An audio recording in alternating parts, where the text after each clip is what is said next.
This morning, I have been given the opportunity to talk to you guys about joy. And so I want to have a look at this. I want to look at a few different aspects of it. I want to look at joy, I want to look at hope, and I want to look at Jesus. Because I think all three of those things are interconnected in a way that we can look at joy, we can engage with joy, that will not only help us to see the big picture of life, but also to help us get through times where we might be really enjoying ourselves. We might be getting new iPhone 10s and that kind of stuff, or we might be going through some really cruddy times in our life, and we might be, doing really tough at school, family life, work, whatever it is. And I want to have a look at how can we look at joy and actually engage with that in a way that surpasses our circumstances. So I'm going to pray, and then we're going to get into it. So, dear Heavenly Father, I just want to thank you for this morning. Lord, I just want to ask that you would be just softening our hearts for us to hear what you have to say to us. Lord, just speak to each one of us, including myself this morning, that we might walk away more enriched in our knowledge and understanding of you. Pray these things in your name. Amen. So, I don't know what you guys think of when I mention the word joy. I don't know whether it includes televisions, gaming, movies? Yeah. Laptops, mobile phones, sports, hangouts with the friends, theme parks, you name it. I think there's a lot of things that we would identify as giving us joy or happiness. And I want to challenge this idea. I want to start off with challenging the idea that this talk, what I'm going to share, is not an inspiration talk. It's not a self-help talk about finding happiness, because I think happiness and joy are two very, very different things. I'm not saying that they aren't connected. I'm just saying that I don't think that our understanding of joy in the context of happiness is actually the biblical understanding or the full understanding of the idea of joy. So, happiness. What is happiness? Happiness is merely just an emotion.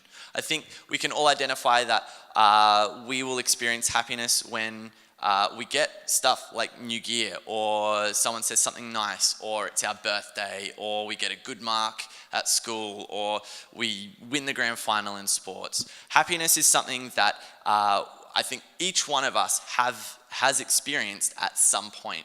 But I think we've also all experienced a point where that happiness has disappeared. So we've got a brand new iPhone and we drop it and it breaks, and happiness is gone because now I've got a broken iPhone and it doesn't work.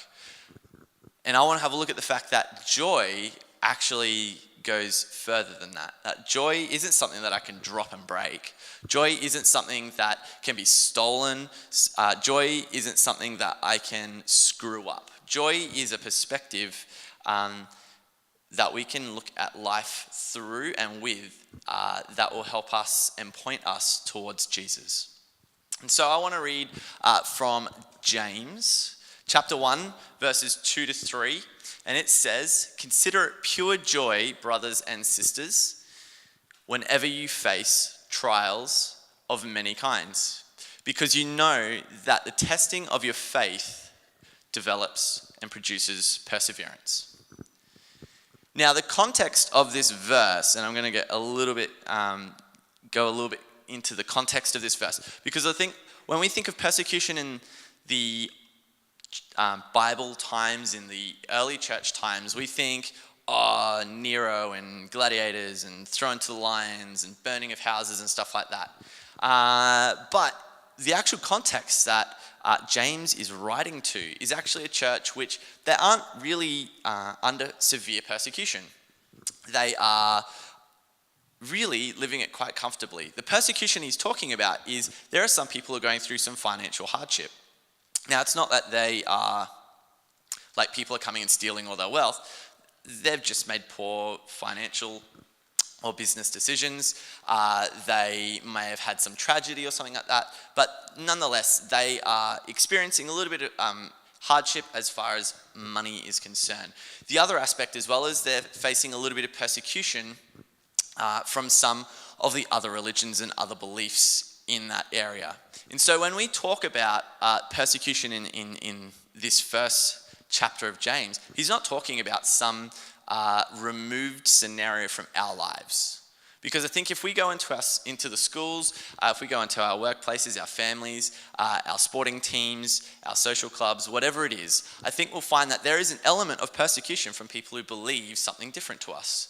And I think we'll find that when we, and I don't know how many of you have got a job and are earning your own money, but I think once you start earning your own money and start paying your own bills, I think you start to realize that there is a level of insecurity in money sometimes, that we aren't always flush. And so this passage is actually looking at that. But what does it start off with? It starts off with, count it all joy. And so they're in this circumstance, they don't have a huge amount of money, they're getting sort of bullied / ridiculed for their beliefs, and yet James is saying, count it all joy. So what is this joy? How can he be writing to these guys and girls in these circumstances and saying, count it all joy? Why doesn't it say, just be happy? Be happy, think of all the good things you've got. I don't think he's talking about think of all the good things you've got. I think he's looking at something much bigger, much larger, something that I think underpins the Christian belief system, the gospel message. And so I want to look at another passage. I think they work really well together. And I want to look at Romans 15, verse 4. For everything that was written in the past was written to teach us, so that through the endurance taught in the scriptures and the encouragement they find, we might have hope. And I think that big key word in there is hope. Is when we look at this verse, it has the word endurance and it has hope. And I think if you talk to anyone who has to do something that requires some form of endurance, I'm going to use the example of a marathon runner. I've never run a marathon. I probably never intend on running a marathon. I can run 5 kilometers and that is about it. I gas out at the end of that. But I'm going to assume that in a marathon runner has been training and working up. So for them, the first couple of kilometers, like their first 5 kilometers might be breezy easy. Like they're like, this is super good. I'm just cruising. I reckon that at about the halfway point, the questions start coming. Why am I doing this? Like, I'm just running. Like, who does this for fun? Like, 10Ks in, what the heck? And all these questions, the legs start hurting, the chest is burning, and you're starting to get a bit of a stitch, and yet they keep running. And I think the question we ask is, why do they keep running? Well, if you ask anyone who's running in, say, the Olympics or some sort of athletics competition, they're not running because they're having fun, I don't think. They're running because at the end, when they cross that line, there is one of 4 things. 3 of them are medals, gold, silver, and bronze. And the 4th is the ability to say that I just finished. I ran the race, I finished. There's a level of satisfaction.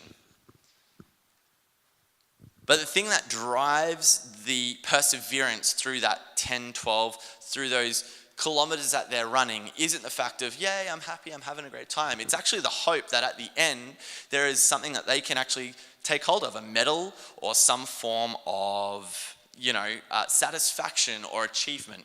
And I think that's really, really important for us to understand, is that when we talk about hope, it is actually something that we look forward to.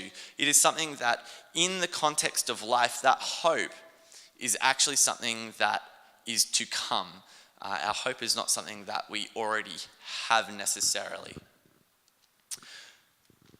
And so I think that when we look at joy, I think we have to look at the hope, because in the Christian context, joy that is founded in the gospel is a joy that is based on the fact that I have hope in a future. I have hope in something better than what I'm currently going through. And that what we're going through might be good, or it could be bad as well. But the big thing is my hope and my joy is in something to come. And what is that is to come? Well, Jesus came and he died and he rose and he did that for us. And he did that so that we could spend eternity with him in heaven. And I think as a Christian, that is our ultimate hope. That is our ultimate joy, is the fact that no matter what our circumstance, no matter whether it's good, whether it's bad, it could just be complete neutral. You could be just cruising along going, you know what, life's neither good nor bad. Doesn't matter. Regardless, Jesus came so that we could have a hope in an eternity, because at some point in everyone here's life, it's the one sure thing I can tell you is that everyone in this room will die. 100%. A little bit depressing, but it's true. Everyone here is going to die, but there is something after that. And as a Christian, as someone who has confessed and put their faith in Christ, I actually have a hope that is bigger than that.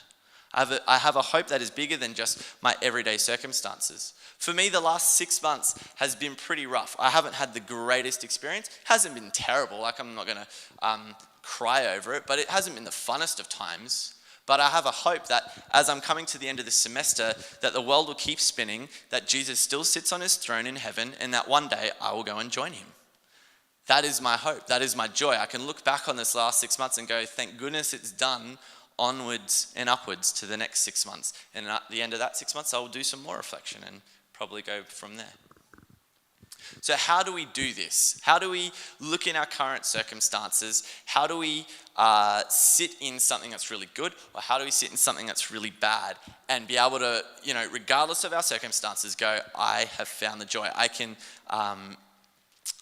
see the joy in my life. So I'm gonna use a demonstration. And I need Grace. Where's Grace? Alrighty, I've got some eggs. And just to prove that these are not cooked, that's a proper mushy egg right there. And it's on my finger now. Now it's on my pants. Alrighty, so these are all really, really awesome. Wouldn't we all love to have a brand new, this is literally brand new, 3 weeks old, 43-inch Series 7 Samsung TV. Wouldn't you love to have one of those? Yeah, you would love it. What about a brand new MacBook Pro? That'd be awesome. iPhone 10. Yes. Yeah, they're all really, really cool things. So I'm gonna give you a prize. I won't give you these; they're mine. But I will give you a block of chocolate for you and whoever you choose to share it with.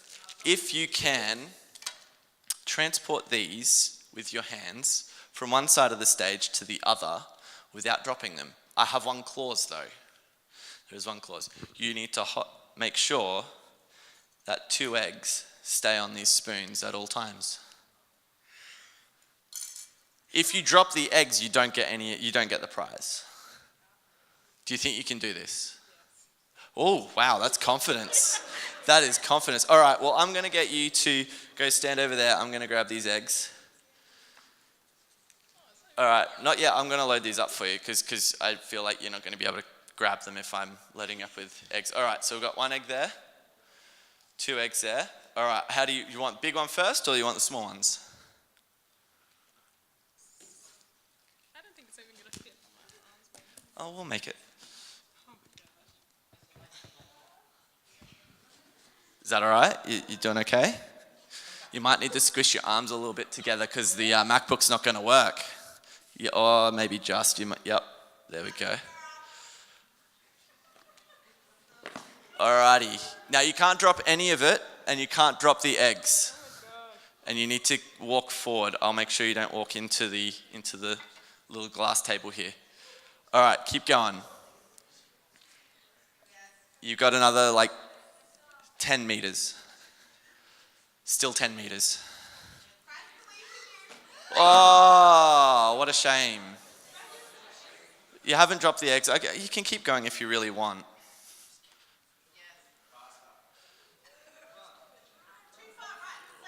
Left, yeah, and not off the stage. Well done. All right, that's good enough. Give her a round of applause, everyone. Well done. You were not meant to actually keep those eggs on, but we'll run with it because you did drop the other stuff. You dropped the good stuff, and this is exactly what I want to point out. I want to thank you. Now, well done. We didn't get any egg on the stage. Now, like Grace has done, we all carry a bunch of things in our life. We all carry some big things and some small things, and they can be really, really good things. And they don't have to be bad. But we also carry baggage. We also carry things that are fragile. We also carry things that can break. Yeah, I hard-boiled them just in case. Sammy had a small heart attack, so did Mel. But we all carry good things and we all carry bad things. How do we find joy in that? How do we take our focus off of these things? Well, I think the important thing is to realize that we were never actually designed to carry everything.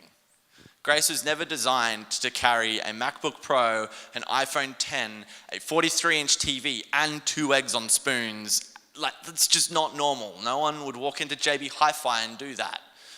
They try, but they just don't. I think the important thing is to realize is that in our own lives, we carry this baggage. We carry things that take our focus away from what we really should be focusing on.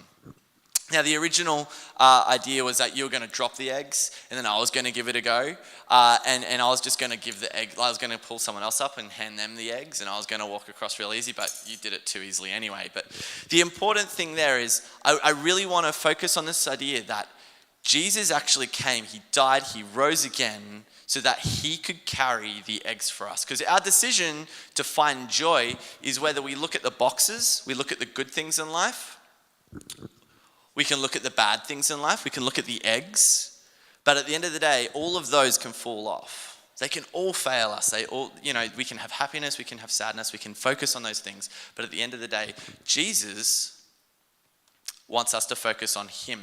And in that, we can actually find joy. In that, there is hope, because Jesus is the hope of the world. Like I said earlier, doesn't matter how bad your circumstances are. You could have the worst decade in the history of humankind. At the end of that decade, Jesus is still going to reign king. The earth will still be spinning, and we will still be called to look to him, because he is our hope. He is our eternal hope. So I want to, as we wrap up, I want to look at how do we respond to this?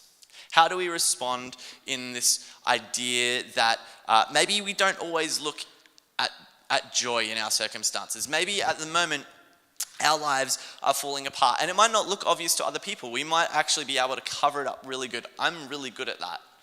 I'm really good at covering up where I'm insecure and where I'm breaking down. But it doesn't actually change the fact that I'm insecure and I'm breaking down.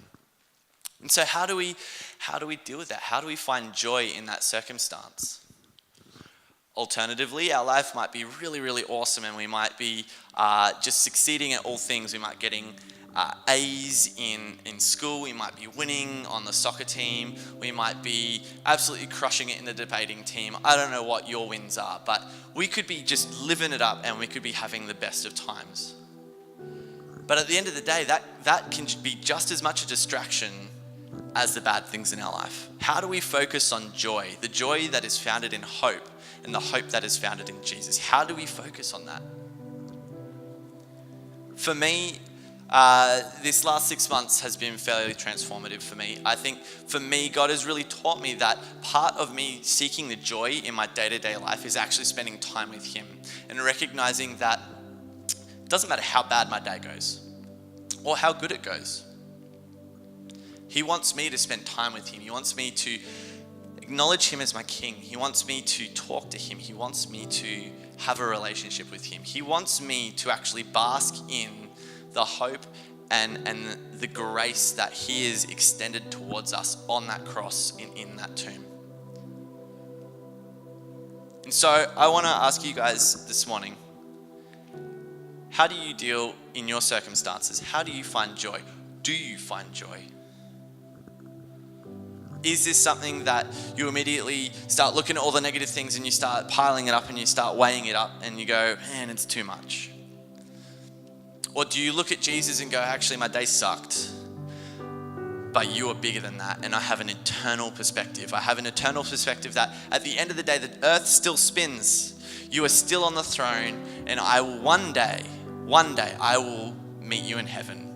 And that is the hope that I want to live for. I don't want to live for earthly things. These are good. These are cool. These make life nice. But at the end of the day, we won't actually have this life. These things will perish. We will die and we will see Jesus at some point. And I hope that we all see Jesus in heaven. I hope that in this challenge, we might be able to look at him in a more focused way, no matter what our circumstances. So I'm going to close in prayer. I believe you guys are going to go into your tribes. And I think a really awesome opportunity in that space is going to be to share with your friends, share with the people around you, your community. What is something that has been really awesome this week that you have been able to find joy in? What is something that is really, really cool? Alternatively, then share, what is a time where I didn't seek joy? When was a time that I didn't first cast my eyes to Jesus, who is the foundation of our joy? And then I think it's really awesome to encourage each other, to lift each other up in prayer in that circumstance, because like the passages say, it is a community thing. It is done. It is brothers and sisters. It is a community. It is written to the church that we should count it all joy. It wasn't written to one person. It was written to a church. It is written to a community. And I think it is our job as a community, as a church, to actually lift each other up, point each other to Jesus, to focus on the joy and the hope that we have in our salvation as Christians. I'm going to pray, and then I think Ben's going to come up and finish up. Dear Heavenly Father, I just want to thank you. Thank you so much for the sacrifice that you gave. Thank you that 2,000 years ago, you embarked on a journey that would take you here to earth to save us, to save your creation. And we cannot express how thankful we are, Lord. Thank you that in that you have given us a reason and a hope to endure, to persevere through this life, no matter what our circumstances. Thank you that there is a joy that surpasses everything in this earth.